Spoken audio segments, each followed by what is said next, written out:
कुफर और उसके यारों को दबंग अंदाज में ललकारने वाला साद हुसैन रिजवी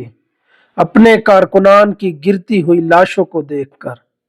वास्ते देने पर मजबूर हो गया। हमें गोलियां मारने के लिए आ गए हो और यार हम तो तुम्हें अपना भाई कहते हैं और ये पाकिस्तान हमारा है, हम तुम हमारे भाई हो, जाओ वापस चले जाओ और उनसे कह दो हम गोली नहीं चला सकते, हम इनको नहीं मार सकते, जाओ, मैं तुम्हें अल्लाह का वास्ता देता हूँ वापस चले जाओ, तुम्हें मैं रसूलुल्लाह का वास्ता देता हूँ वापस चले जाओ, मैं तुम्हें तुम्हारी हलाली माओ का वास्ता देता हूँ वापस चले जाओ, ओए मैं तुम्हें तुम्हारी माओ के दूध का वास्ता देता हूँ वापस चले जाओ, और वापस चले जाओ, मैं तुम्हें तुम्हारी माओ का दूध का वास्ता देता हूँ, उन बत्ती धारों का वास्ता देता हूँ, वापस चले जाओ, गोली बंद कर दो,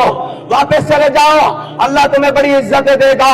अल्लाह तुम्हें बड़ी जनाब सरफराजियां देगा, अल्लाह तुम्हें हमेशा जनाब गज़वा हिंद के मुजाहिदों में बनाएगा, लेकिन खुदा के लिए अपनी नस्लों को बर्बाद ना करो।